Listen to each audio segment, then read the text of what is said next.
No, I was hoping they'd manage to rearrange the rooms, but the fact that they kept me in back and forth was the issue. Um, okay. My goal is to try and figure out more rules to do antiderivatives to ensure that I can undo the rules we came up with. Well, Emily will have to end up making its way all around the whole room a couple times. So let's start with we did the chain rule yesterday. Let's do the product. So how's the product rule work?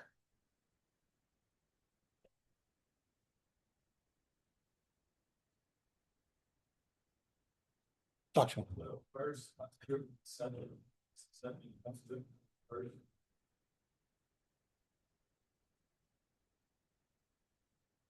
Great. If I've got two functions, I want the derivative of the product. I do the derivatives one at a time. I'm going to rearrange slightly.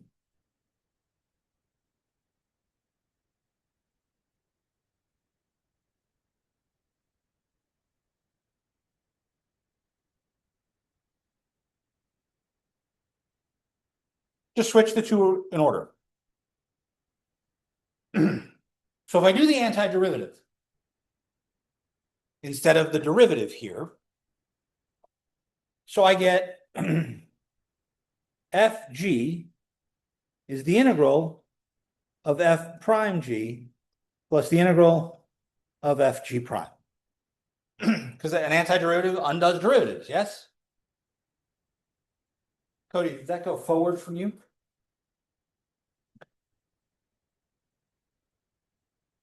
We're good. Sorry.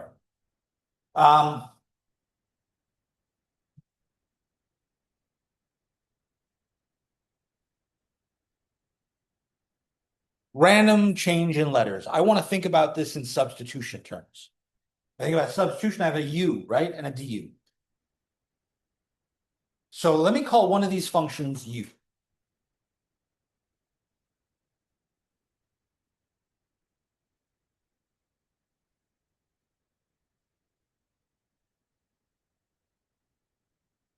If I'm going to substitute, why don't we substitute both of them? We'll give them both new names.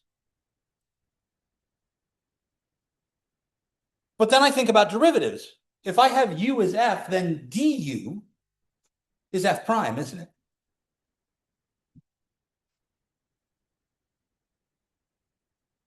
And dv is g prime.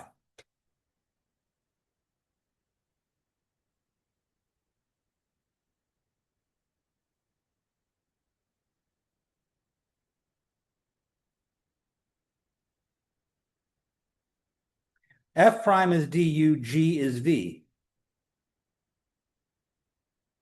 F is u, g prime is dv.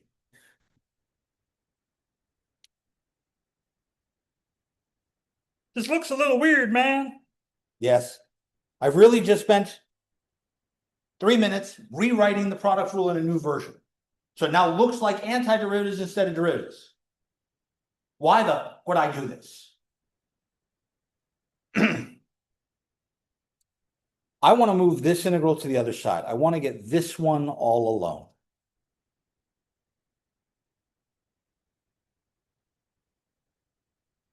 So I'm just going to subtract this.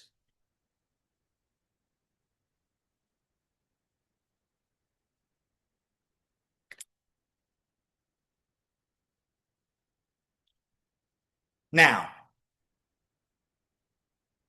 why, in the name of all that is holy, would I do this to you?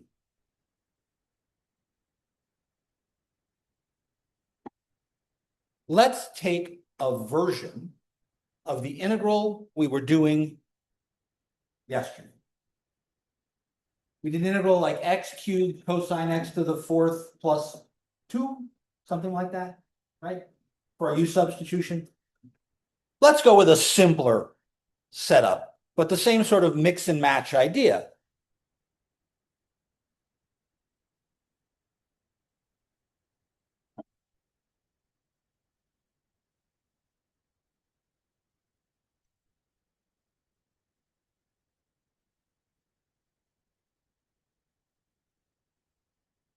So let's consider this integral, x times cosine of x dx. And now I say to myself, is this something I can do a substitution on? Because this is not a straightforward formula. I don't have formulas involving x and cosine. I have formulas involving cosine and formulas involving polynomials, but they're not together. Why not? Why can't I?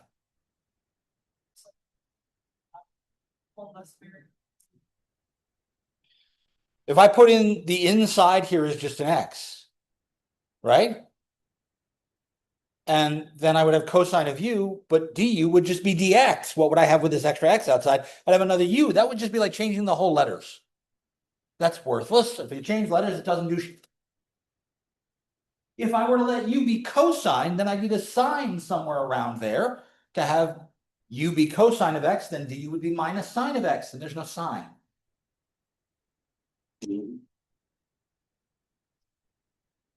What if I considered these two pieces, which are being multiplied together as a product, as if they were the separate parts from the product group? Like the cosine would come from a sine, and the x would come from an x squared, or maybe because if you look back here, I would take the derivative of one at a time, wouldn't I? So maybe in this, the thing I took the derivative of had a sine in it. Or the thing I took the derivative of had an x squared in it. Maybe one of these two pieces is the prime and the other one isn't. So rather than a u substitution where I'm looking for the derivative of one of the other things that's there, I'm going to split these two up like they're separate. Suppose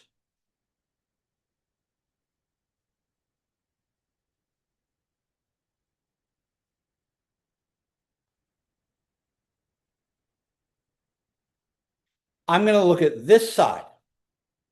So one of those two pieces is going to be a u piece, and the other piece is going to be a dv piece. And I, at this point, flipped a coin. X. Came up heads. I chose x to be u. If I let x be u, then over here I'm going to need the derivative of u. So what's the derivative of x? Keep going. 1 dx. But I'm also going to need a v on this side. What's the antiderivative of cosine? I already have the dx. I'm doing an antiderivative, so there's no dx up here. And now I can mix and match these four items into this formula. If I'm lucky, I'm going to end up with a new integral. And hopefully that integral is simpler than the one I'm currently trying to do.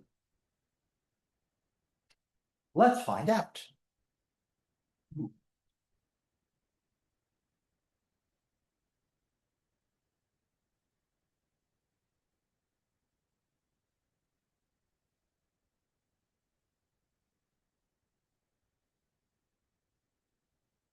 The integral of u dv is uv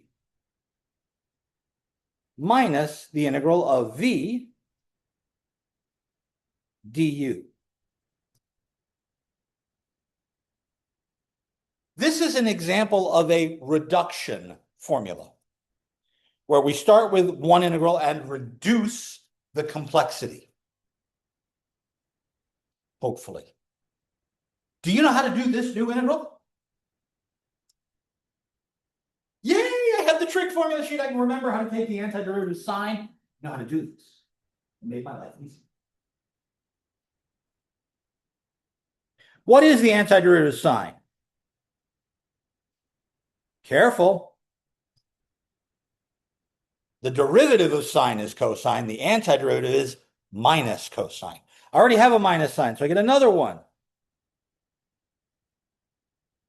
But wait, there's more.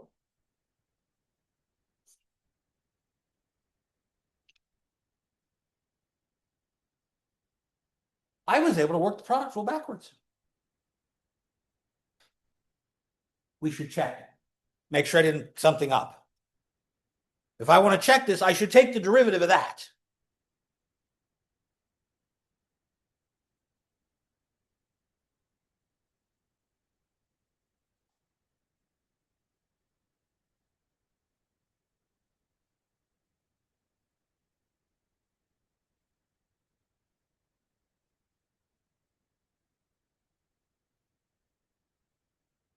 How do I do the derivative of x sine x?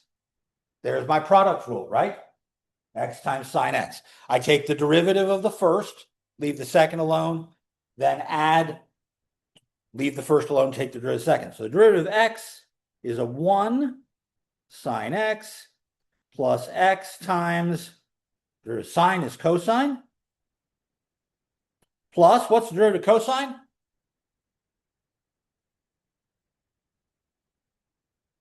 I told you should get that formula sheet. It is negative sine of x. What's the derivative of a constant? Yay. Hey, look at what happens. Cancel. And I get back the x cosine x I was looking for.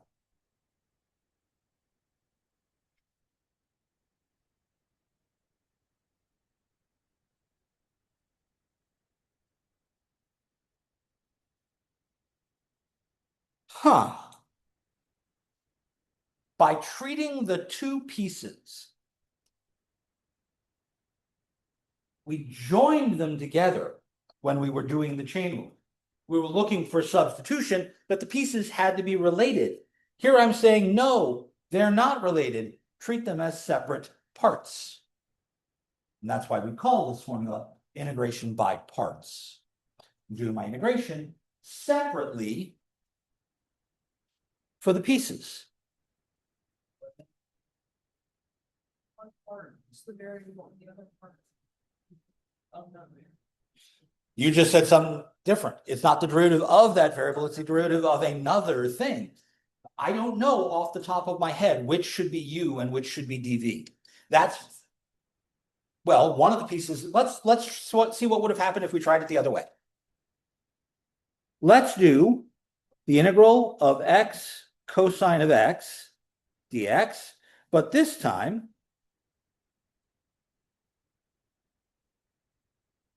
okay, by the way, this format over here on the right where I write u and v and du and dv in that order is completely arbitrary. I learned that 40 years ago and it's just stuck in my head ever since. I'm going to fill in u and dv and I'm going to build the others.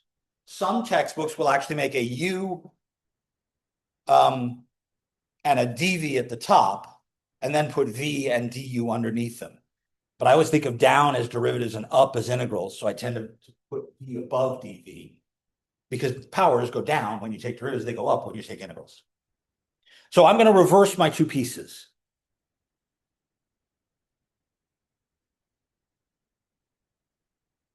And notice the dx always goes with the dv part because that's the differentials. They should go together. What's the derivative of cosine? So over here, I get negative sine of x dx. What's the antiderivative of x?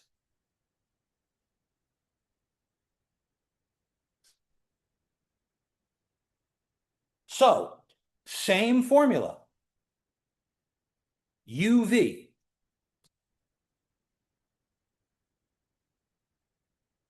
minus the integral of v du.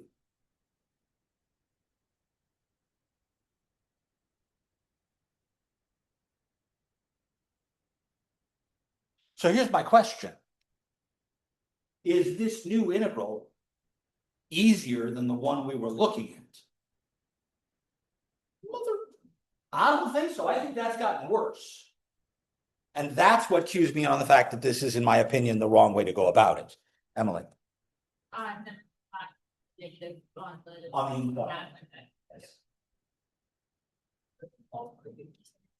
Well, if I knew how to do that other one.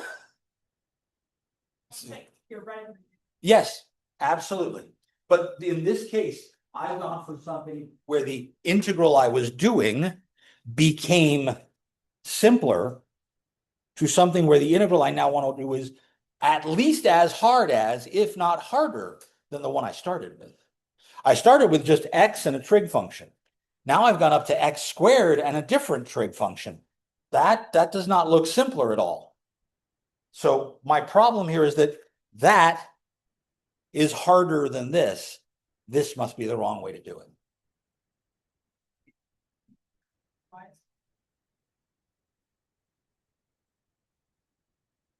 Because that's what came out of the product rule. We're thinking of them as these two parts. One is a derivative, the other one isn't. So one of these parts is the derivative of something, and the other part is not. One's my f, one's my g. How do I know which one is? Well, one of them's a g prime. So that's why I write it as a dv. More questions?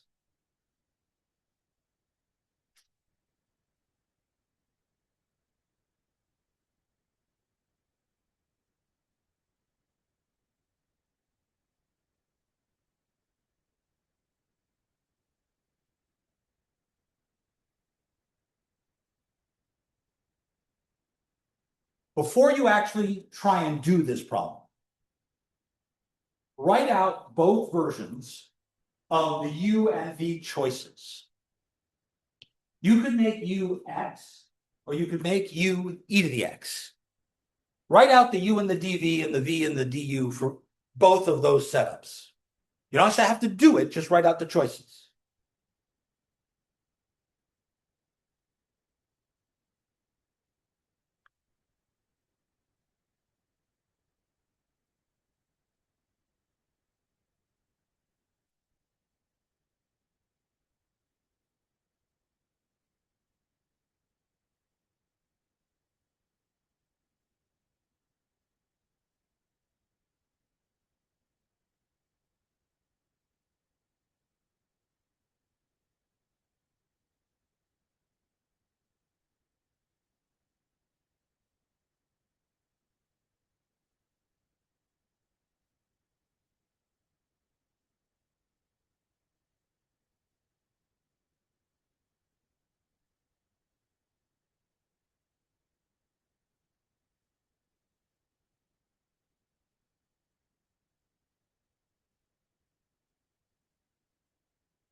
Yes?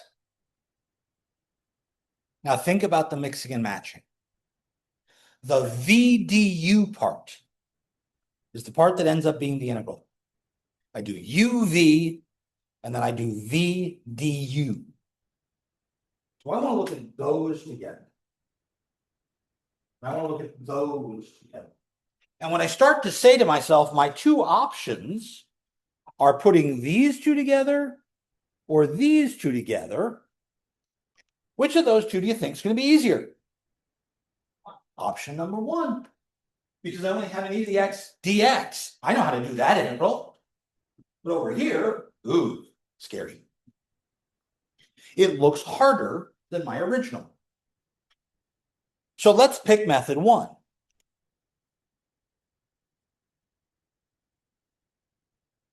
UV minus the integral of v du. But what's the integral of e to the x?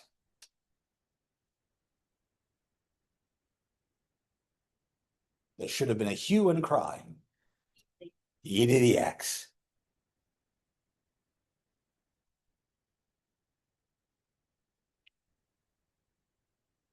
And again, if I want to, I can take the derivative to check that that works out.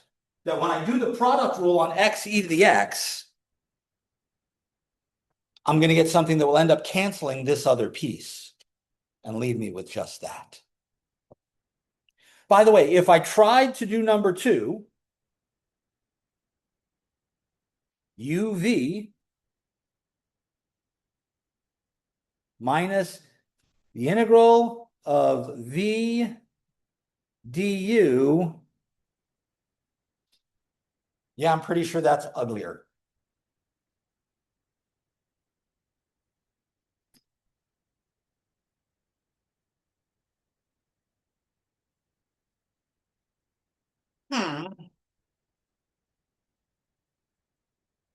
Questions?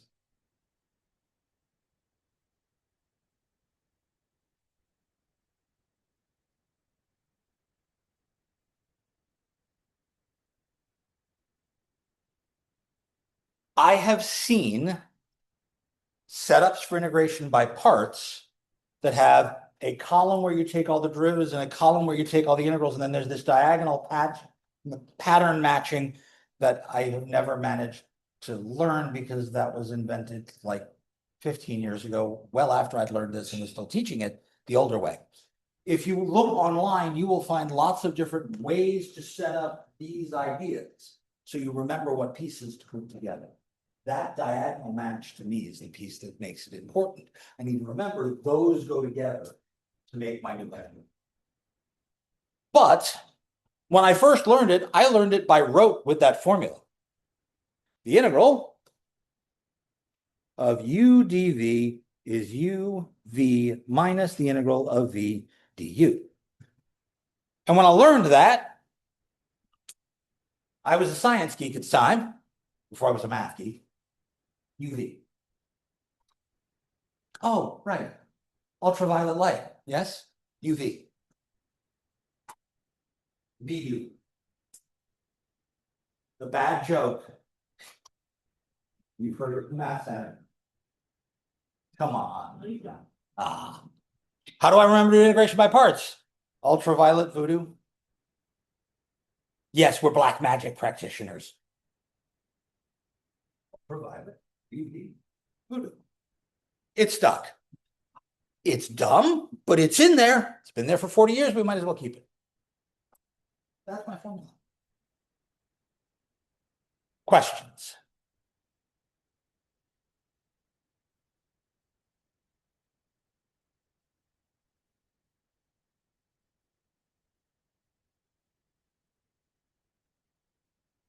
Now, we're good. This is a recursive process because I get a new integral in here, right? I get this second integral. Hopefully that's nicer. It isn't always, but hopefully it's nicer. And that means that it is possible for some of these problems to need to do this more than once. I'm going to change the problem we just did. This much.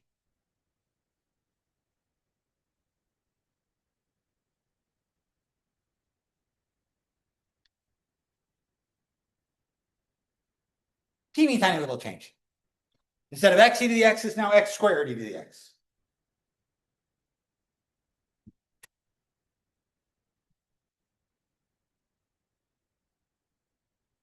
What happens when I do integration by parts on this?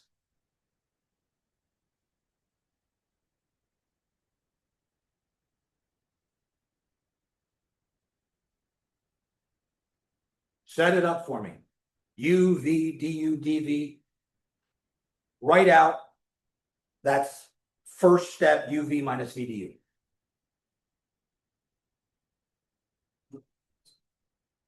Nothing cancels? Yes, nothing cancels. But does my life get easier?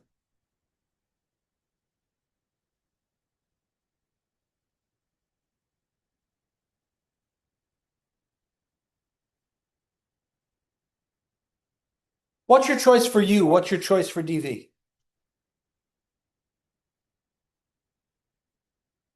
X squared for which, Jonathan? X squared for u. So if I put an x squared here, then I'll put a 2x dx here. And then that means dv is e to the x dx, and the antiderivative of e to the x is e to the x. So nothing cancels. But what's my second integral? uv minus the integral of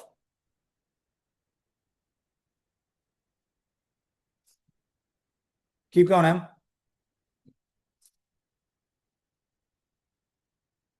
Okay, that's correct. But before we run screaming for the hills, Let's rewrite that second integral.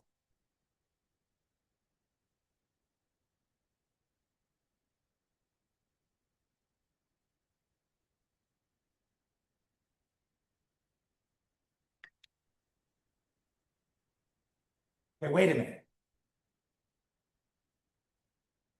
When I started talking about this 15 minutes ago, I said this is a reduction formula. Power of x went down. I reduced the power, I made the integral simpler. It's not perfect, but I know how to do this one, don't I? If I had an x cubed, I would do it 3 times. Next to the fourth, I'd do it 4 times. I'll be here a long time. I don't like this idea, but I know how to do it. This is what I meant by this is a recursive process. I just did integration by parts, and I'm left with a new integral. And in order to do that, I need to do integration by parts. So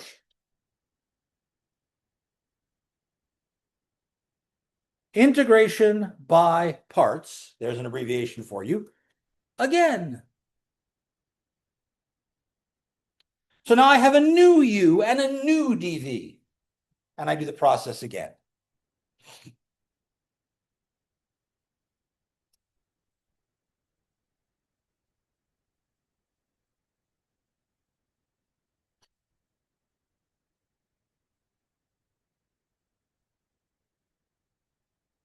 And since I'm doing that whole integral has a 2 in front of it, I'll just put the 2 in front of a set of parentheses.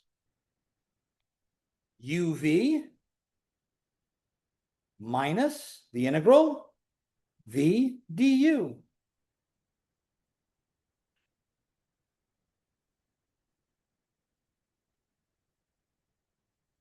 So I heard you like integration by parts, so I put some integration by parts and integration by parts.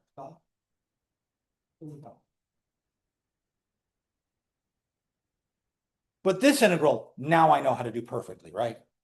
I've reduced it to a basic integral form.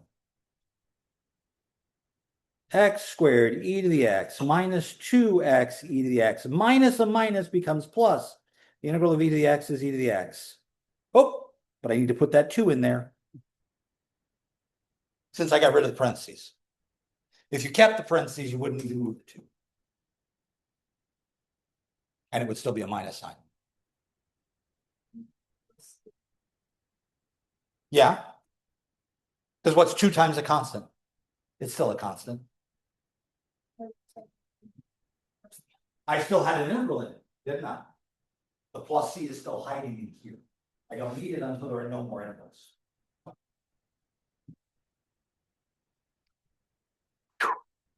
And yes, unfortunately, because this is recursive, if I had a higher power of x, I'd be here a longer time. Which means if I give you x to the 5th times anything, you should throw something at me. Because that's dumb. No. No. Questions?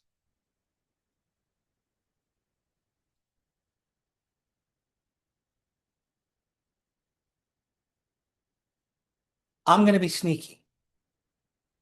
Here's an integral we don't know how to do yet at all.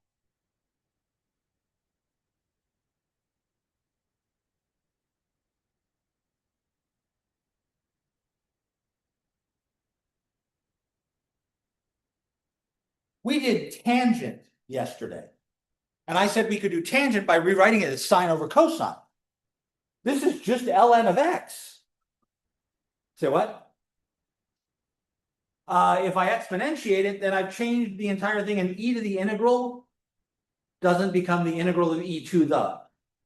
I can't move an e across that integral line like that. Ooh. So now I consider myself completely lost. This sucks. I don't know what to do. The 1 over x is the derivative of ln of x, right?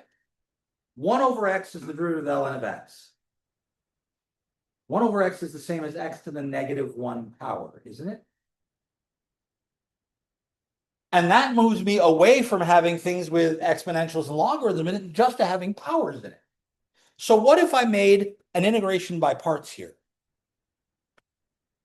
But the other part is just the dx. It's multiplied by 1. I'm going to consider what would happen if I just did that.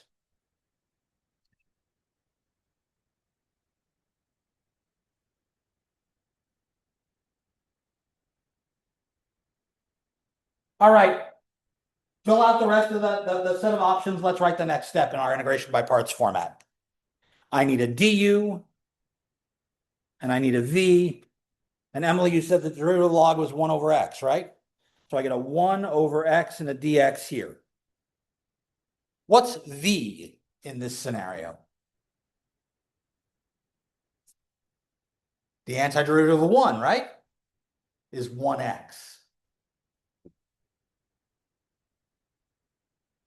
Because a 1 is an x to the 0th power, I get x to the 1st power. Like that. Yep. If you really wanted to, you could put a number 1 here and then put that number 1 here. That one, yes, also.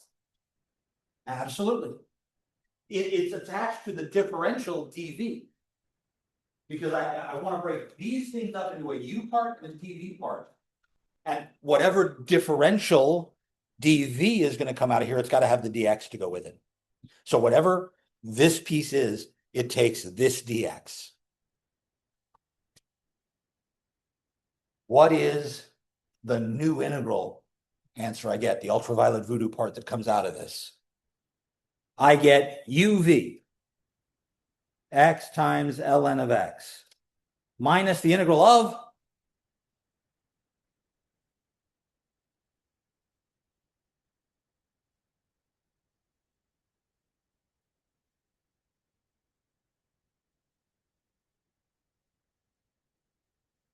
x times 1 over x. Those two.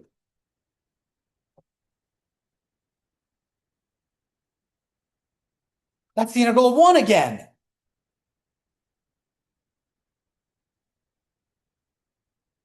And we know the integral of 1.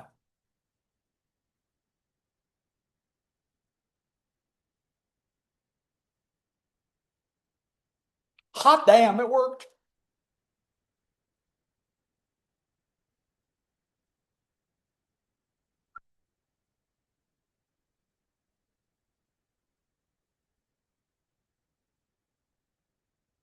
It reduced my second integral to be something nicer and more handleable.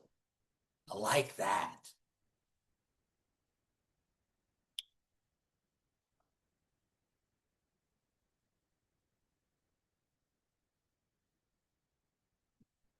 Questions?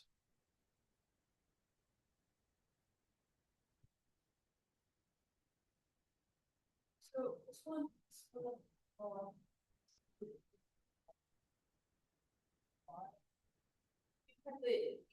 the, yes, yes. Right, in this case, we use the ln as the u, and up here we use the x squared as the u, right?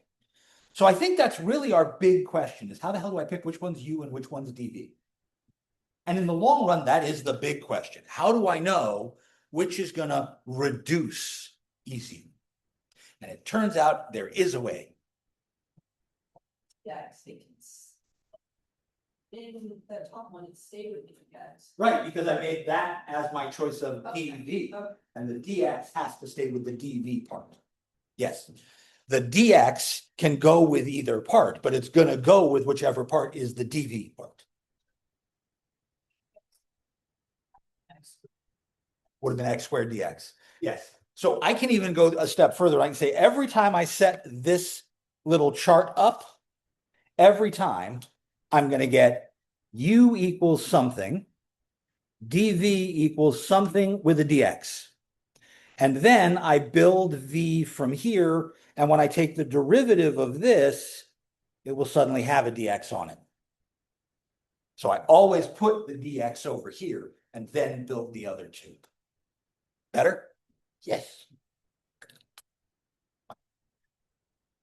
More questions? I will not burst into flames if you just glare at me. But if you ask me something, I might make it clearer.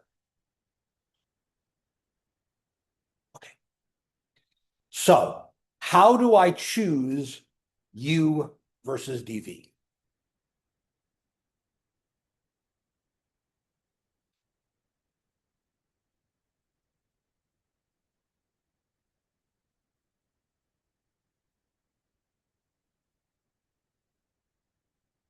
Well, let's think about what we could have as our pieces involved in an integration by parts. We can have different kinds of functions.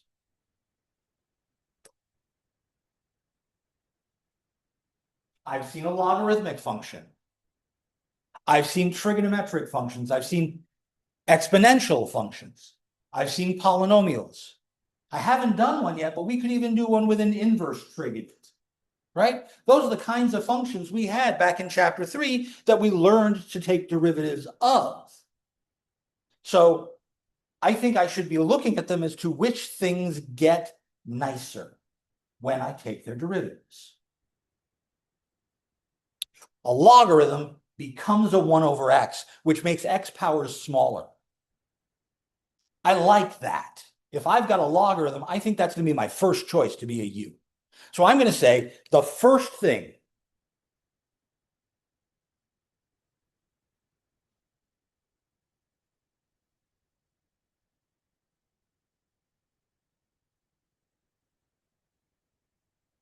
if I've got a logarithm, I should pick it to be u.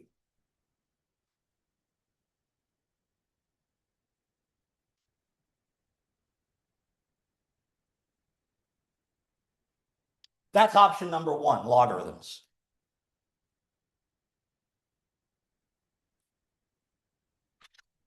And then I say to myself, when I deal with inverse trig, let me go back to that formula sheet. All of the inverse trig stuff, when I take their derivatives, they become functions of x. Sometimes there's the square root, but these are simpler than trig functions are. So that would be good. If I had an inverse trig, I could get rid of the trig crap and make my life easier because I have stuff in x that was rational. So if I see a logarithm, that's u. If I don't see a logarithm, I'm going to look for inverse trig next.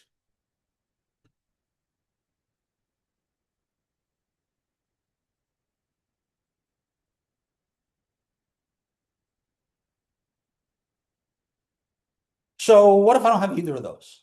I don't have a logarithm. I don't have an inverse trig. Well, then I'm back in the situations we've already seen at exponentials, polynomials, or trig things, right? We had e to the x, we had x squared, we had x and cosine of x. Okay. In both of the cases where I had a polynomial part and an e, or a polynomial part and a trig, I chose the polynomial first. So I think that's my next step. If I have an x squared or an x cubed, or even if I had like x squared plus 3x, I'd pick that to be u. And then,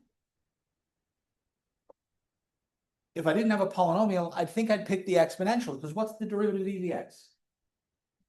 Which is just as simple. So at least it doesn't get worse.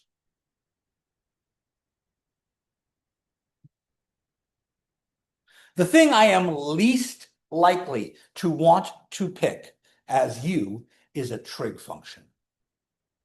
Why is trig at the bottom of this list?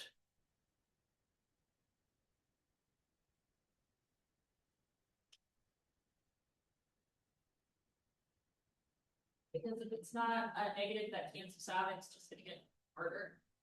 Well, it's going to stay there, right? Sine becomes cosine, cosine becomes minus sine, minus cosine. But what about, what's the derivative of tangent? Secant squared. The derivative of secant is secant and tangent multiplied. Those get worse, don't they? That's the last thing I want to do is make this get harder. So trigonometry is all the way at the bottom. That's least likely to be my choice of u. Ladies and gentlemen, I give you the mnemonic of the day. Lipet. You want to figure out what you should pick? L-I-P-E-T. Look at the pieces you've got and go in that order. You see an L, that's the thing. See an I, that's the thing. That's our way of choosing. That's why I chose X with the cosine and the E, because polynomial comes before exponential and polynomial comes before trig. That's my choice. And this is almost always going to do what I want and make my second integral easier than my first one. Whew. Questions?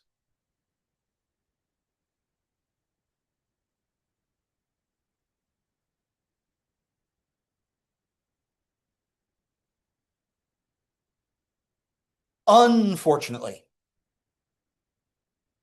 it is possible for these problems to be cascadingly back and forth ugly. I'm going to do the worst possible two things together.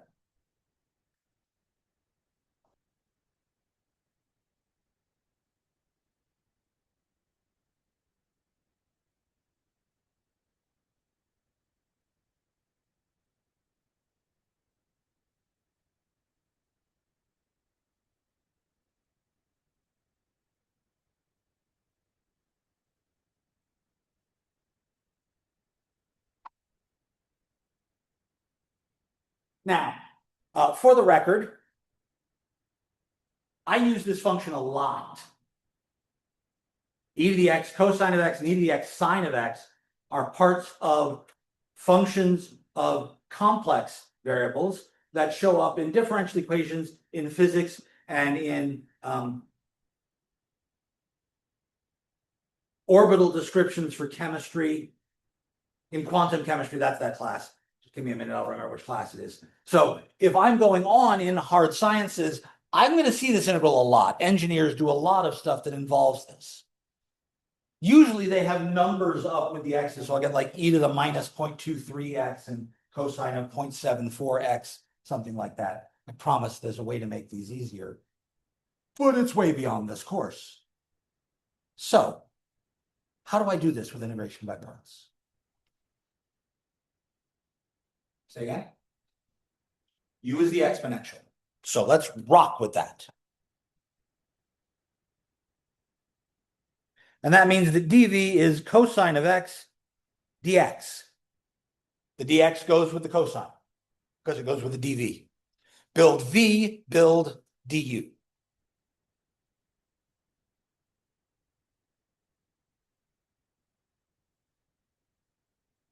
What's the derivative of e to the x? Well, damn. Okay, e to the x. dx. The antiderivative cosine. Say again? Which is it? It's just sine.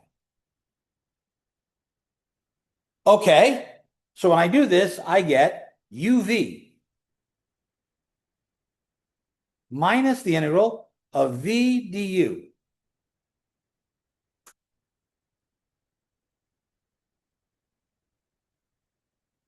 Which is, unfortunately, another combination of an exponential and a trigonometric function. Well, it didn't get better, but it didn't get a lot worse, did it?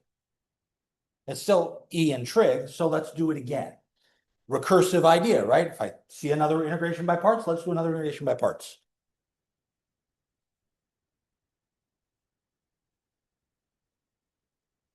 So what's u in this case? Say again? E to the x again. Exponential comes before trig. And that means that dv is sine of x. What's the antiderivative of sine? What's the antiderivative of minus sine? Positive cosine, right? So you have a choice here to make your life either a little easier or keep the minus sign, whichever way you can do it. You could take that minus sign in front of the integral and move it inside. Make that a plus, right? And then you would have minus sign and the antiderivative would be cosine. If we leave it as just sine, the antiderivative is negative cosine.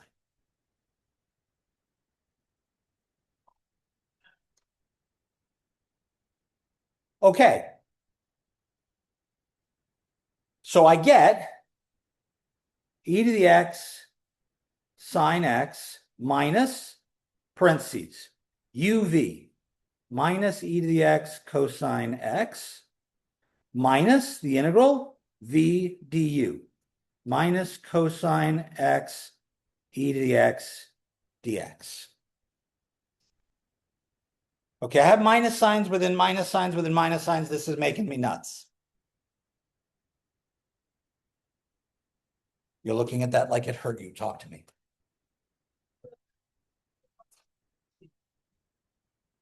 That's this one. And I didn't bring it inside, so I didn't make this change. If I had made that change, then yes, it would be a plus. Yes, absolutely.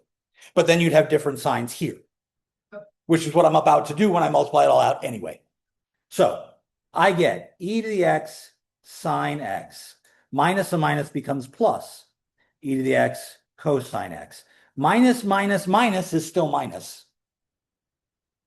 Integral of e to the x cosine.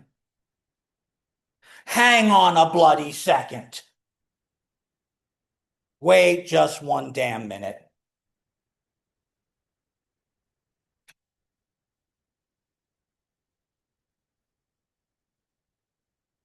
That's the same thing, isn't it?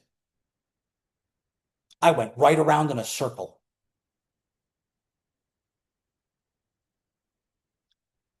It's on the left side. It's also on the right side of the equation. There's a minus sign here. What if I took this thing and moved it from the right side over to the left side? Because remember, over here,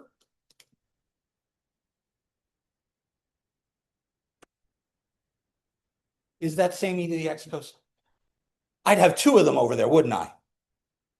If I moved it over, I have two of them on the left. So 2 of this integral is equal to e to the x sine x plus e to the x cosine of x. Which means I actually did solve this integral. I know the answer. I just have to divide by 2. The integral of e to the x cosine x dx is 1/2 e to the x sine x plus 1/2 e to the x cosine x. And now that there's no more integrals on that side, there's a plus c. I could put it there as well.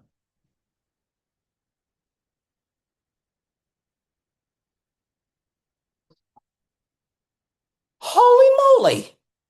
I had to go all the way around to where I started to make this work. And it did work. That is correct. If I take the antiderivative on this side, use the product rule the right number of times in the right places, it works. But holy mackerel, is that a pain in the ass?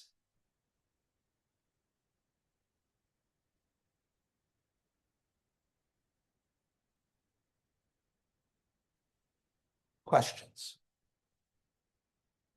If I ever give you something this hard on an exam, you have every right to hit me upside the head with the book.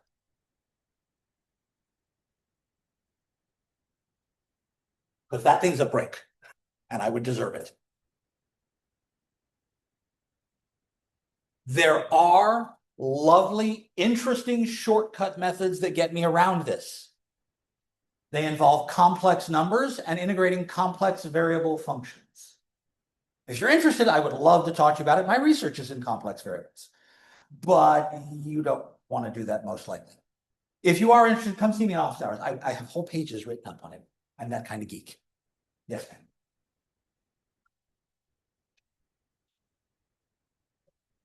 ma'am. Here, This one. From here to here or from here to here? Oh, from here to here, right? Okay, so this thing right here is exactly the same as this thing, isn't it?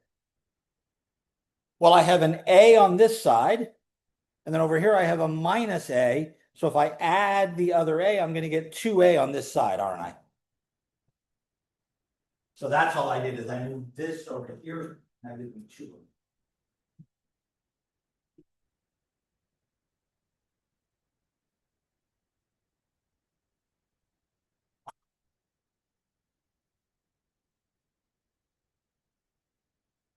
My favorite version of this.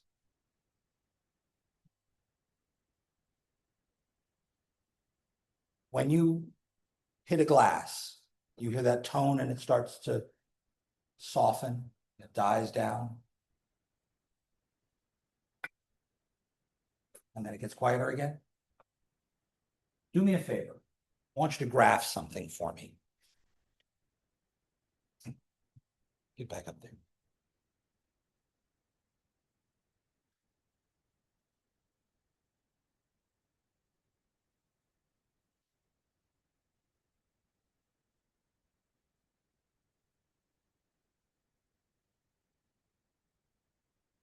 I think this will work and show me what I want.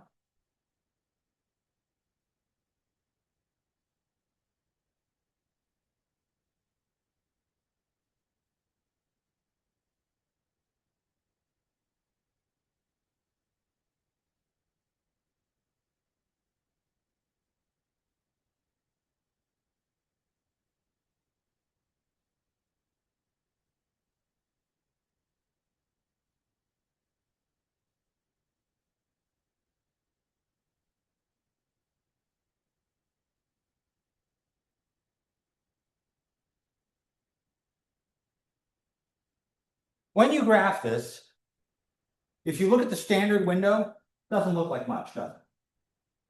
But if you set this up in a trig window,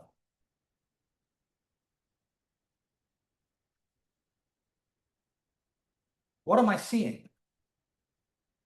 I'm seeing that trig sound, right? That vibration.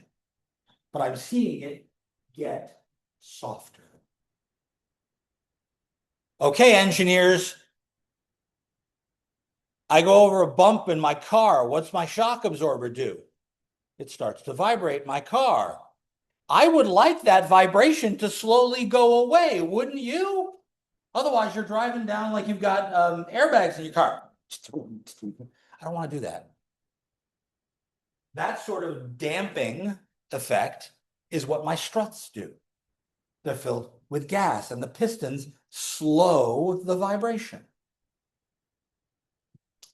The audio engineer hears the sound, applies a damping through the insulation in the room, the sound baffles and I've forgotten the word. The cushions that go around the outside of the room to act as this. Say again? Well, even within my AirPods, they've got dampening effects on the vibrations on the, so it's the same thing, right? But if I'm in a physical space, they've laid out the acoustics, the acoustical foam that they use on the outside of the room does this exact sort of damping. Otherwise, when you talk, it echoes and well, that's really good to listen to, right? No, I want that damping to happen so the people in the back row can hear me and the front row isn't deaf. This is exactly the sort of equation I need to think about. What's the area under this curve? Because that represents the energy needed to make that happen. And if I adjust this number, the exponent in the exponential, that adjusts the damping rate. If I adjust this number, that's adjusting the sound or the vibration frequency itself. By the way, have any of you driven up Route 30 into Pittsburgh? When you drive up Route 30 into Pittsburgh, after you go through North Versailles, past the Walmart, the North Versailles bowling alley, and the giant Goodwill, there's a bridge. And if you look off to your left, you will see a U.S. Steel Coke Works. And when they're venting at night, it's beautiful. All the flames shoot up. It's gorgeous.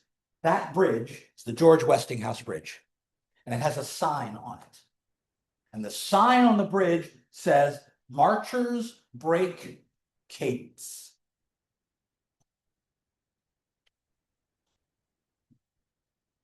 Say again. Cadence is the rhythm of marching. If you happen to march at just the right frequency, instead of damping, you accelerate this curve. It's called resonance. And if you cause the bridge to resonate, then your marching causes the whole bridge to start going up. Boom. The Tacoma Narrows Bridge in Washington State did this, not from marching, but from the wind blowing down the river valley that the bridge was across. The wind blew to cause that resonance. The bridge shook itself apart. There's film. The bridge is known as Galloping Gertie. If you Google the Tacoma Narrows Bridge or Galloping Gertie, you'll see the video. It's astonishing. The bridge rips itself apart. Somebody who sings to break a glass, they find the note that the glass vibrates at. They add the energy from their voice at exactly the same note, and that's what causes the glass to resonate and shatter. It's this. I promise it's worth understanding. Building engineers want this. Have any of you been in the cathedral or learning at Pitt? Okay, I was a grad student at Pitt. One of my first years there, I had a teaching assistant's classroom on the 42nd floor of the cathedral. It's wonderful until the wind kicks in. The whole building does this. So they built a countermeasure in the top that would swing the other way on purpose. It was a weight mounted in a rack, and when the building moved, the weight went the other way, and there were springs on the bottom that pushed it back, and it cut the breeze vibrations induced by 90%. Tokyo uses the same thing as earthquake proofing.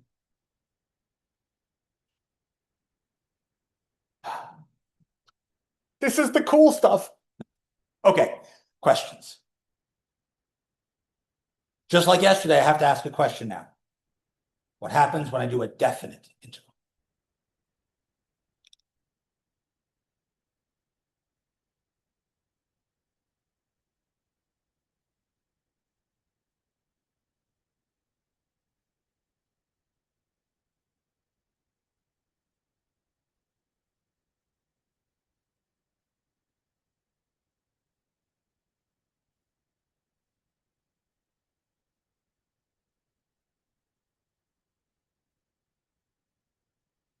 Advantage.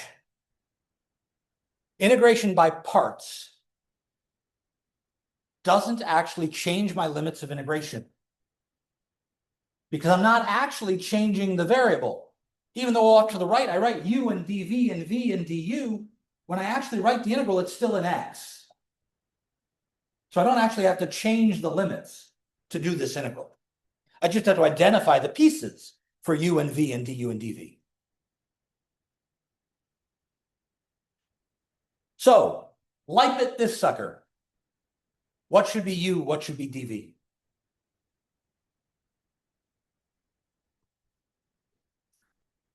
No, of course not. Yes, I'd like an answer on it. U should be x. Polynomial comes before trig, so polynomial is my choice. And that means that du is dx, and that means that dv is cosecant squared x dx. Now I need to remember what's the antiderivative for cosecant squared. I'm very happy I have a trig formula sheet. If not, you should be looking back at the beginning of chapter 5, beginning of chapter 5, where all of our antiderivatives were listed, or you should get on Canvas and get that sheet off of our Canvas page, where I know I put it for you. Right? Calc 2.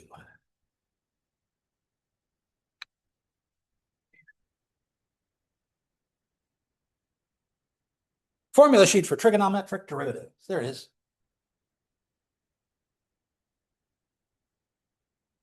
What's something whose derivative has cosecant squared in it?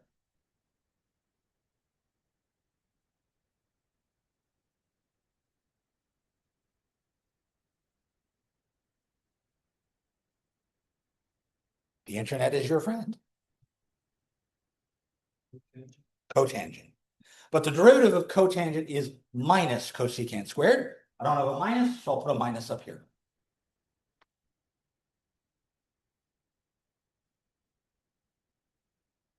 So, integration by parts time. I get uv minus the integral v du.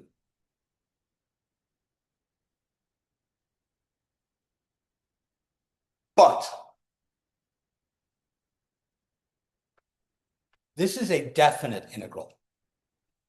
So these numbers still stay with my integral. But the other part's already outside an integral, which means that's part of my antiderivative, yes? And when we do a definite integral and we get the antiderivative, we don't have an integral symbol anymore. We have that bar that says evaluate. So this piece gets an evaluation bar. I could plug numbers into that. I'm not going to yet. I'm going to wait until I finish the integral to plug in numbers. But I can plug in numbers because I've already done the integral part on that piece. Great, wonderful, marvelous. Cotangent. First of all, I have another minus and minus that bugs me.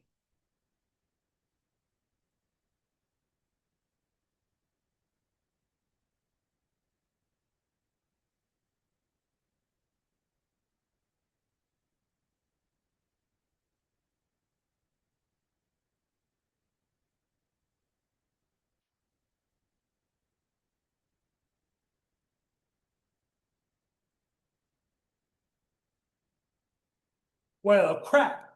What do I do now?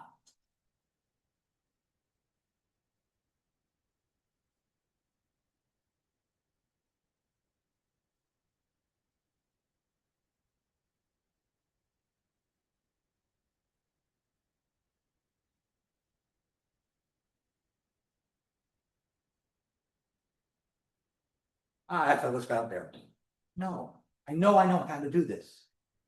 We did tangent yesterday. How did we do tangent? We broke it up into sine and cosine. So I'll do cosine over sine. And then I'll be able to do something with this because cosine and sine are related. Ha ha.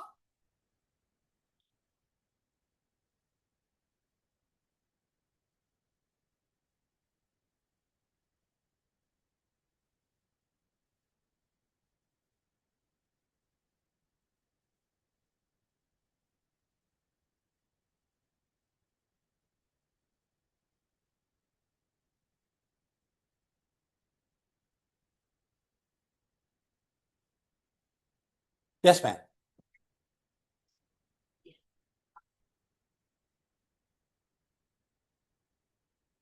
Definite part on each part. If we don't put the pi over two and the pi over four on every single part that we write out, are you gonna take them? So then, Only if you actually are plugging in later. okay, Because my assumption is, oh, I know I have to put the numbers in eventually. And as long as you put the numbers in the right place, in the right fashion, I won't be too pissed off that you didn't write them at every step. My instructor for Calc 2, yes. Maria Soto, University of Havana. She took off every time I forgot that plus C, man. She would have nailed me on this. Okay. What do I do with this second integral? How do I do this? I got to do it. Well, I've already used U and V, right? I need a substitution. You can use any letter you want. You can use U again if you want. You could use a different letter. I need a substitution. What am I going to substitute? The one on the bottom, like we did yesterday with the cosine.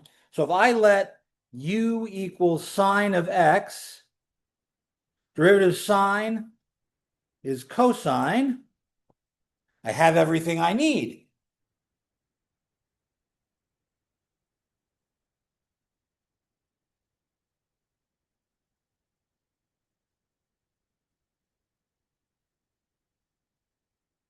Emily, here's why I would actually put the numbers in every line, because if I'm going to do a definite integral with a substitution, I get to choose, right? Whether I change the numbers or not. If I write 1 over u du, the numbers aren't pi over 2 and pi over 4.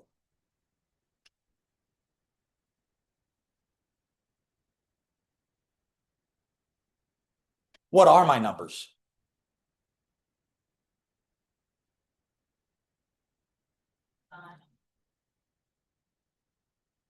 I got to plug those numbers, pi over 2 and pi over 4, into this. When x is pi over 4, what's sine of pi over 4? Remember the hand trick for remembering trig values? If not, you should come see me. Memorize your unit circle. What's pi over 4? It is. How about pi over 2? It's 1.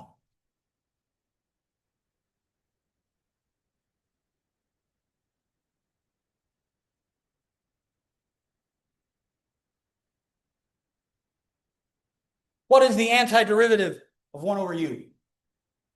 Ta-da.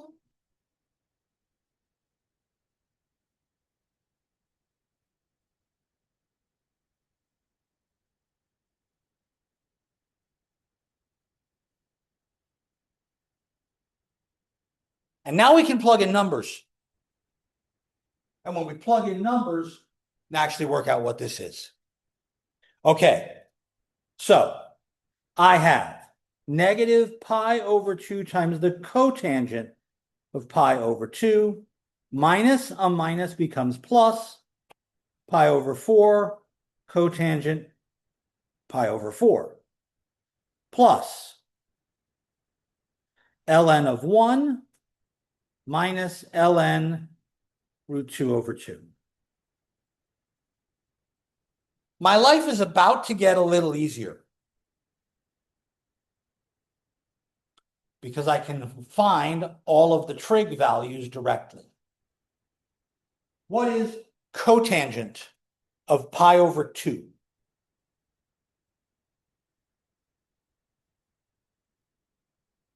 Because it's cosine over sine, right?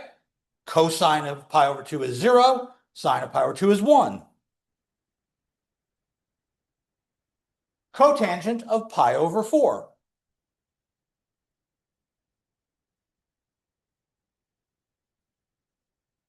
It's cosine over sine, right? Cosine of pi over 4 is root 2 over 2. Sine is root 2 over 2. So cotangent is 1. What is ln of 1? 0. Hey, a bunch of these numbers just got easier, didn't they? Pi over 4 times 1 plus negative ln root 2 over 2. There we go.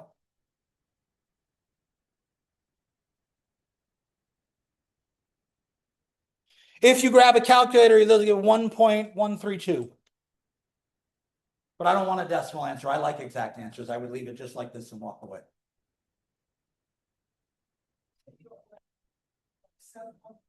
That depends on whether or not I ask for an exact answer. If I ask for an exact answer, I will not accept a decimal answer. If I don't ask, do whatever the hell you want. But yeah, I prefer exact answers. Whew. So please notice what this problem required me to do. I needed to know regular antiderivative. What's the antiderivative of 1 over x? I needed to know my regular substitutions to get to that integral. I needed to know integration by parts to get set up to use that integral. I'm using trick after trick after trick to get this to work. And that is the best part about this course. I'm taking the stuff I already know how to do and using tweaks on the rules I already know to get back to those problems. My goal is to make my life easier by taking things I don't know how to do, turning them into things I do know how to do. And integration by parts turns something that looks like, what the fuck is this, into, oh, that's really the product. And I know the product. I can use the product. U substitution takes, what the hell is this, cosine and sine? No, it's just 1 over u. And I know that one.